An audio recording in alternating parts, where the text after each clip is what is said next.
oportunidades que fuimos al laboratorio, les mostré el equipo, les expliqué un poco acerca de sus partes. Entonces ahora vamos a entrar un poco más en detalle de lo que es la teoría.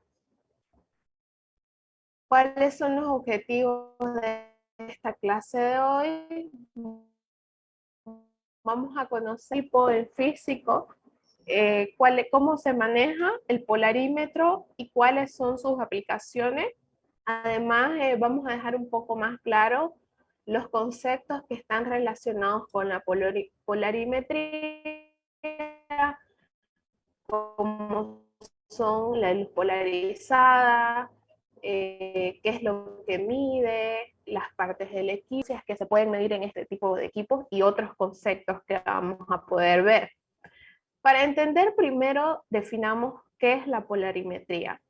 La polarimetría, así como todas las técnicas, como todos los temas que hemos venido viendo, es una técnica instrumental. ¿Qué significan las técnicas instrumentales? Que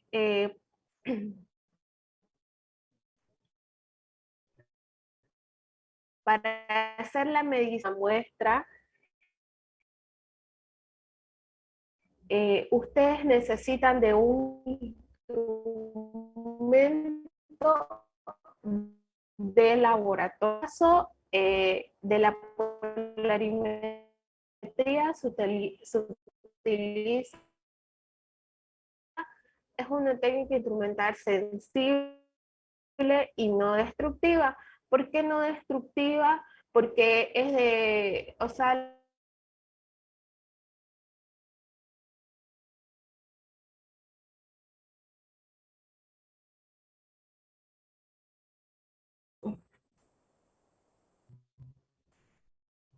chicos, ya, entonces avancemos. ¿Qué es la polarimetría? Entonces es una técnica instrumental que mide el ángulo de rotación de una luz polarizada al atravesar una sustancia ópticamente activa. Tal vez el concepto del todo no queda muy claro, por eso vamos a ver algunos conceptos como ser luz polarizada y sustancia ópticamente activa. ¿Qué es la luz polarizada? La luz polarizada, ustedes ya saben, conocen que la luz posee dos campos, un campo eléctrico y un campo magnético. Aquí igual en esta imagen lo pueden visualizar, un campo eléctrico que son las ondas de color roja y un campo magnético que están representadas por ondas de color azul. Eso ya lo saben, lo han visto en todo el semestre. Entonces, ¿qué ocurre o cuando se obtiene una luz polarizada? Les decía esa vez que es cuando se eliminan todos los planos excepto uno de ellos. ¿A qué se refiere todos los planos? Ni siquiera debería decir cuando se eliminan todos los planos, debería ser dos planos porque tenemos solamente el campo eléctrico o el plano eléctrico y el magnético. Entonces, cuando se elimina uno de ellos, es que se obtiene la luz polarizada. Entonces, la luz polarizada es aquella que vibra o se mueve en un solo plano, ya sea el campo eléctrico o el campo magnético. El campo que se vaya a eliminar depende mucho de la muestra que querramos analizar. Entonces, aquí podemos ver que la luz ingresa en varias direcciones con sus dos campos. Pero si en el medio ponemos un filtro, una rejilla, como les decía yo, que solo se logre o permita el paso de de un solo campo, entonces se va a obtener la luz polarizada. Aquí es luz no polarizada en este lado y ya una vez colocamos un polarizador o una rejilla, tenemos lo que es la luz polarizada, un solo plano, una sola dirección, como dice ahí, una única dirección. Aquí podemos verlo un poco más claro, que la luz, ustedes saben que ya tiene diferentes direcciones, una luz monocromática, una luz de una sola longitud, tiene diferentes direcciones, tiene diferentes campos. Esta es la forma de representar eso. Pero una vez se le coloca un filtro polarizador en la que solo querramos determinar uno de esos planos, ocurre esto, como lo pueden ver en esta imagen. Una sola onda, una sola dirección. El equipo polarímetro o el que mide la polarimetría es el polarímetro. En ese equipo solamente se pueden medir sustancias ópticamente activas.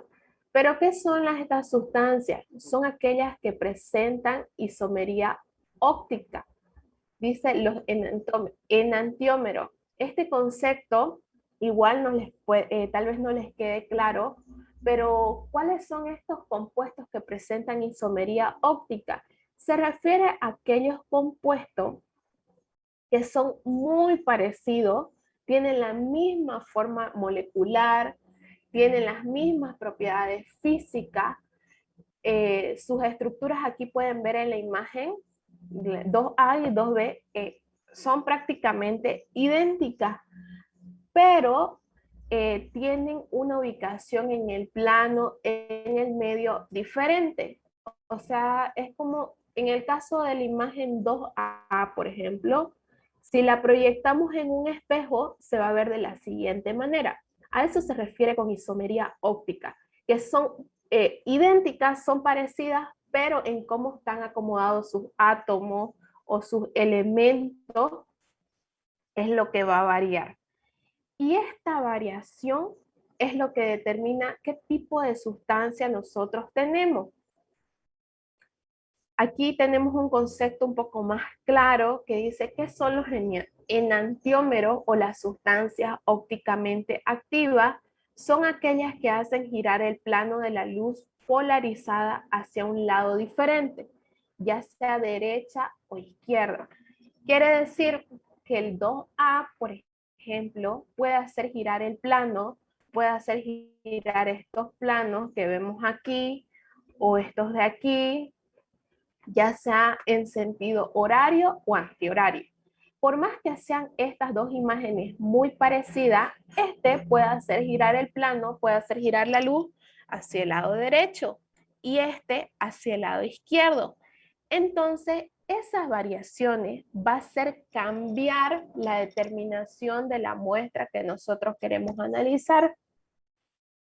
Aquí en la vida cotidiana nosotros estamos relacionados con la isomería óptica y el claro ejemplo está en nuestras propias manos, dice. Dice, por ejemplo, la mano izquierda es la imagen especular de la mano derecha. ¿Qué quiere decir eso, especular de la mano derecha? Que nuestras manos son parecidas, son idénticas, pero son un espejo la una de la otra. Si ustedes lo ubican como están en la imagen, eso es prácticamente lo que ocurre en los compuestos. En nuestras manos tienen 5 dedos, tienen los mismos huesos, todo es lo mismo, pero nunca van a estar en la misma ubicación. A eso es lo que se refiere. Aquí vamos a profundizar en lo que es isomería óptica. La isomería óptica, como les dije, es prácticamente esta imagen. Son compuestos que se parecen, pero que sus átomos, sus elementos, están ubicados de diferente manera. ¿Tienen las mismas propiedades? Sí. Pero para el caso de la polarimetría, uno de estos va a hacer girar el plano hacia un lado o hacia el otro, haciendo cambiar los valores del contenido de azúcar. Eso ya más adelante lo vamos a ver. En el caso de la isomería óptica, dice una de ellas, es decir, una de estas muestras, una de estas sustancias ópticamente activas denominadas enantiómeros, puede hacer girar el plano o la luz, esta entrada de luz, ya sea o bien a la derecha o bien a la izquierda. Cuando la muestra, la sustancia, me haga girar, aquí dice hacia la derecha, va a llevar un signo positivo y se van a denominar dectrógira. Este es en el sentido horario. sentido horario se llaman sustancias dextrógiras o dextrorrotativas. Así también con ese nombre las van a encontrar.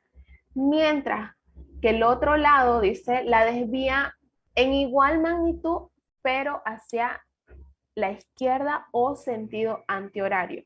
Estas muestras van a llevar el signo negativo y se denominan levógira o levorotativa.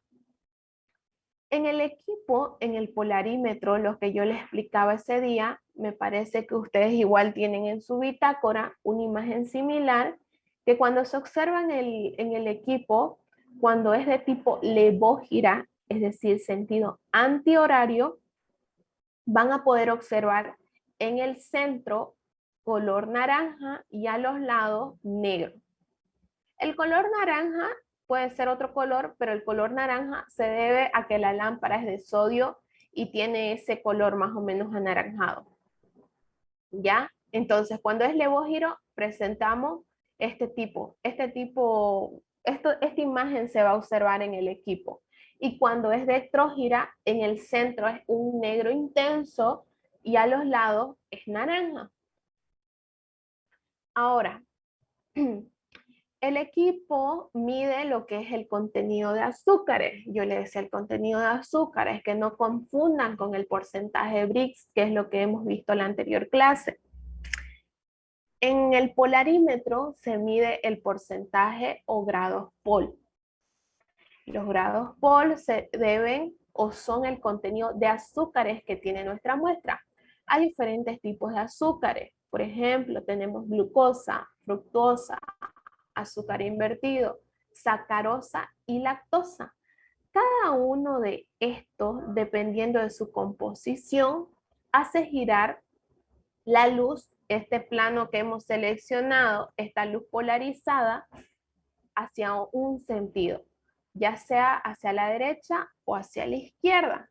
Entonces, en esta tabla lo que observamos, la glucosa, por ejemplo, la glucosa, al no llevar signo, asumimos que es positiva y por tanto sería dextrógira.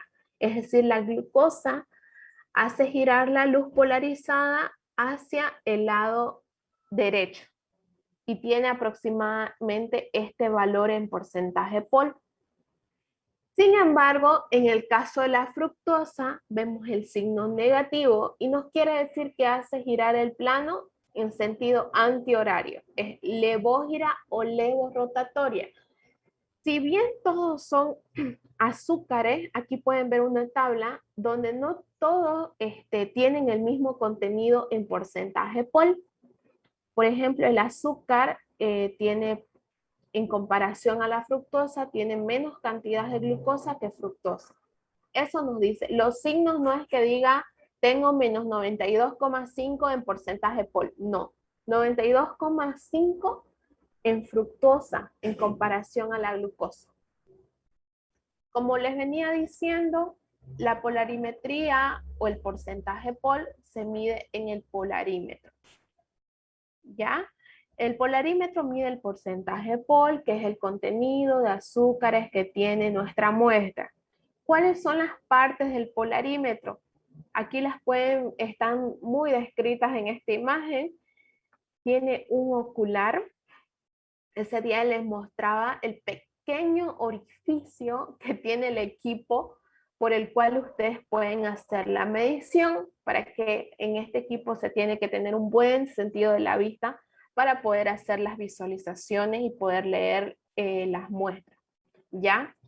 Aquí tenemos dos filtros, las partes más importantes, tenemos dos filtros, un filtro analizador, que es el que selecciona, en realidad en el filtro polarizador, aquí, filtro analizador, filtro polarizador. En el filtro polarizador es donde se selecciona uno de los planos, ya sea el eléctrico o ya sea el magnético. Y el filtro analizador es aquel como que el que permite el paso de aquel haz de luz que ha pasado, de aquel plano que ha logrado pasar.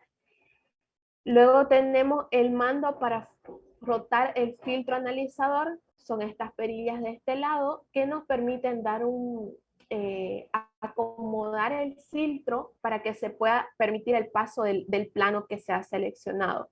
Aquí dice cámara para el tubo polarimétrico. Aquí en realidad es donde se coloca la muestra con estos tubitos, los tubos polarimétricos, que es donde son los portamuestras.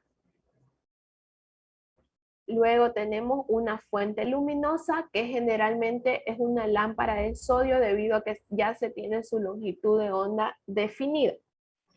Entonces, un ocular, dos filtros, un portamuestra, una fuente de luz y el mando para dar un mayor enfoque al filtro analizador. Y en esta pantallita de aquí se tiene la escala de medición. Dentro del equipo es prácticamente esto lo que se logra ver, solo que está invertida, ¿no? Aquí lo tenemos a este lado, la fuente luminosa. Pero se necesita, como la mayoría de los equipos instrumentales, una fuente luminosa. Aquí podemos ver el filtro polarizador, que es un filtro ya fijo. Tenemos el tubo del polarímetro o el portamuestra. Aquí tenemos el filtro analizador y aquí como el ocular y la escala, que son estos grados que le ponen. Aquí, como pueden ver, aquí el filtro polarizador, la luz ha ingresado y es como si ya haya seleccionado solamente uno de los planos. Entonces este plano va a atravesar, o esta luz va a atravesar nuestra muestra, y nuestra muestra, dependiendo de su composición, va a ser, va a tender a girar este plano, como lo pueden ver aquí, lo va desordenando. Al salir de ahí va a tener una dirección, que es esta, y el filtro analizador lo que hace es acomodarla hasta que se pueda visualizar bien. ¿Qué se mide en el equipo? Se miden los grados POL o porcentaje POL. De forma simple, los grados POL, les dije que es más bien el contenido de azúcares que tiene nuestra muestra. Esta determinación es muy aplicada en la industria azucarera. Aquí, por ejemplo, dice, en la industria azucarera, el parámetro POL se equipara al contenido de sacarosa, que es generalmente lo que se mide en la industria azucarera, el contenido de sacarosa. Pero ¿para qué mido porcentaje POL auxiliar? ¿Por qué debo medir esto? En realidad, como es también un método indirecto, o más bien es un dato que nosotros necesitamos conocer en la industria, no solamente por conocer, ya tiene tanto de azúcar mi muestra. Son datos importantes para el tema de las fermentaciones, por ejemplo, para conocer qué contenidos de azúcares tiene mi muestra. Y un parámetro muy importante que se mide en la industria es la pureza de un producto, de un reactivo, de algo que queramos conocer.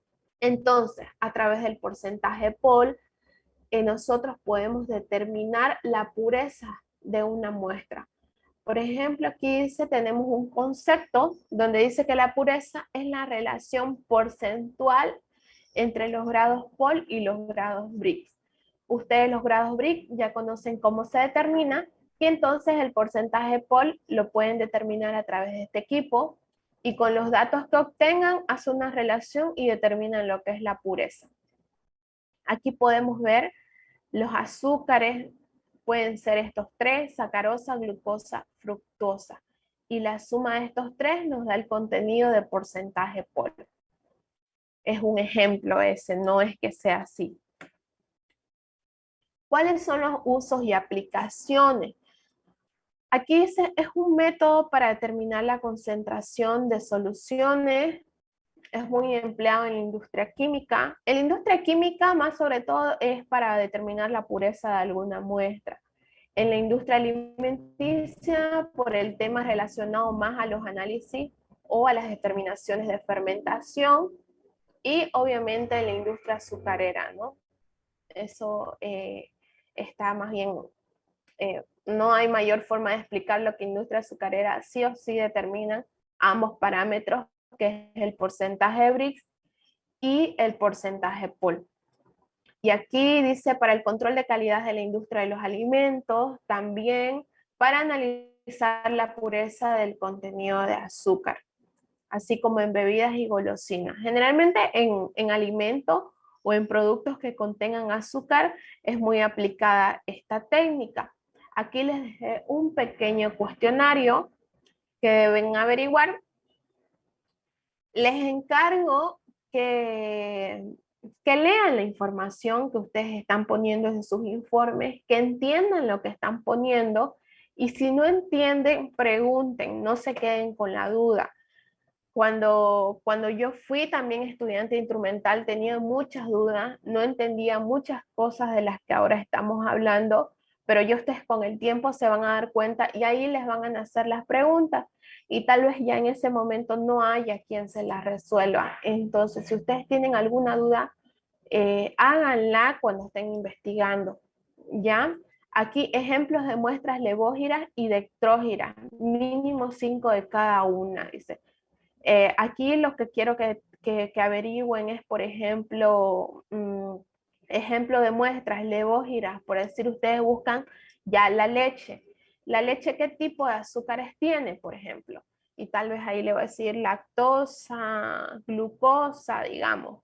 Entonces, ahí ustedes, por ejemplo, la lactosa, ¿es levógira o dextrógira? Así, ejemplos así puntuales. Aquí es describir un ejemplo práctico de la aplicación del polarímetro en la industria. Cuando digo un ejemplo práctico, no se refiere a que yo voy a poner, por ejemplo, en el control de calidad farmacéutico y ayuda a determinar las sustancias empleadas en la fabricación de los medicamentos para determinar la pureza adecuada. Eso no me dice nada, eso no es un ejemplo práctico. Un ejemplo práctico, volvamos al ejemplo de la leche, por ejemplo. Un ejemplo práctico de aplicación, por ejemplo, en la industria láctea se determina el porcentaje POL para conocer el contenido de lactosa en la leche, porque este me afecta tanto o porque va a ser usado para fermentación en yogur. Así, esos son ejemplos prácticos. Pueden irse generalmente aquellos, los lácteos, por ejemplo, tal vez encuentren ejemplos buenos sobre una aplicación del polarímetro, también el polarímetro en la industria azucarera, en las industrias alimenticias, en las industrias que emplean para hacer estas bebidas como néctares, yogures bebidas frutadas, todas esas ahí van a encontrar información sobre una aplicación del polarímetro. No sé si tienen alguna duda al respecto, la pueden hacer ahora para que ya luego hablemos de algo que quiero ponerme de acuerdo con ustedes.